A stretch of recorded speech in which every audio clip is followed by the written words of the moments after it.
God, I can't believe I'm saying that. I'm about to ride 400 kilometers total in this little guy. The limo riding feet of fire taking over the night. Ain't gotta roll with me, just need to feel that beat. Do that thing until they see. You know what to do now. I'm all about it. Am I seriously about to overtake him? Man, you should be really ashamed of yourself. For a ride into the motion, we're exploding out of trouble inside. You wanna roll with me? We're gonna feel the beat. Show 'em how to do that. I really can't believe I'm doing this. Tonight the starting out, so that's what I'm all about. I'm all about it. I'm all about it. I'm all about it. Welcome to Tori. I'm all about it.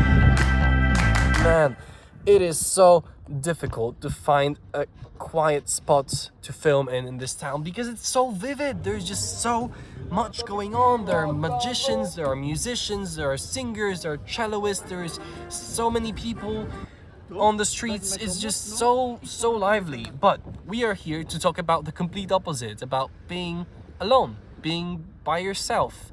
Now, a quick disclaimer, all of the things that I'm going to say here, I don't know if they're gonna be my opinions on this topic. I think what I'm doing here is more of a brain dump.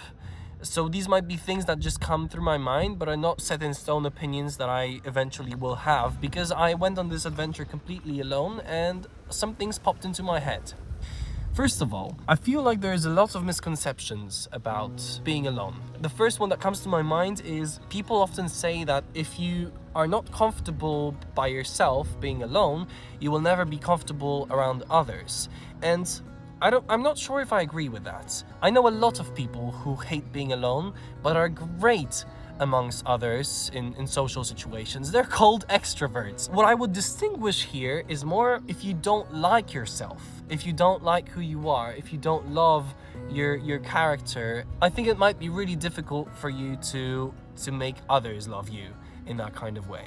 So that's the first thing. But the second thing is that I've come to a realization, again, brain dump, so I'm not sure if that's completely true, that sooner or later, every single one of us might end up lonely, or at least alone. Some of us are outcasts at the very beginning of their lives. They're pariahs and they're bullied or anything like that. You know, they're different and therefore they're not part of the group. They're left out, they're excluded. Some are lonely during their midlife. They didn't find a wife or they lost their friends.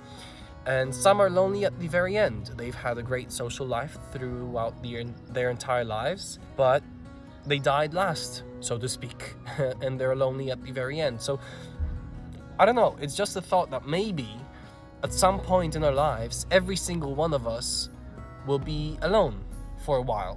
And it's really good to be able to live like that. Even if you're extroverted, even if you love having people around you, even if you love being the life of the party, I think it is a skill to be obtained to be happy spending time with yourself.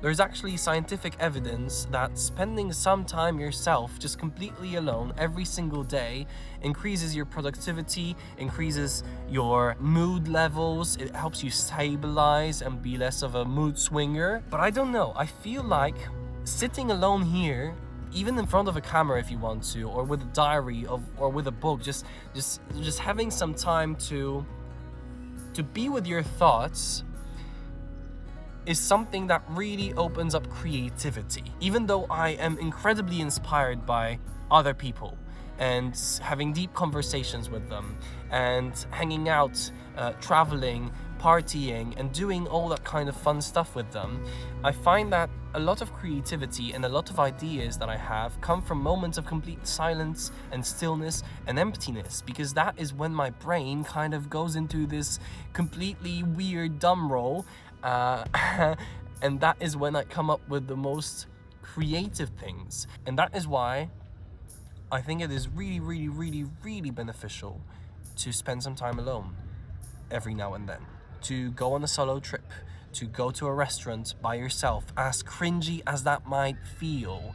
And by the way, if you're sitting alone in a restaurant, you're way more likely to talk to someone. I feel that also with traveling. When you're traveling alone, when you're going on a solo trip, you don't have anyone to bring a part of your local culture and home with you. You're completely immersed in that culture that you went to right now. This is again yet another opportunity. Sometimes when we're with our friends and when we're with others, we close ourselves up to the rest of the world.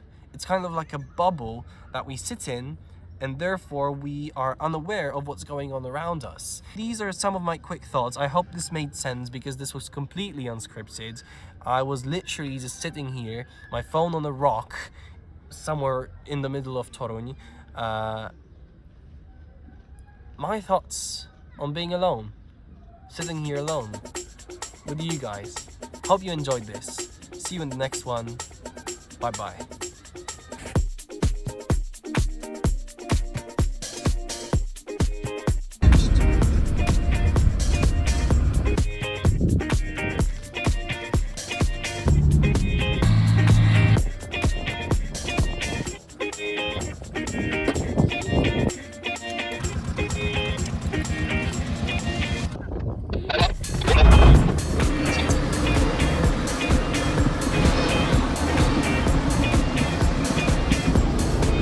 Mamy komin termiczny, a tam na dole...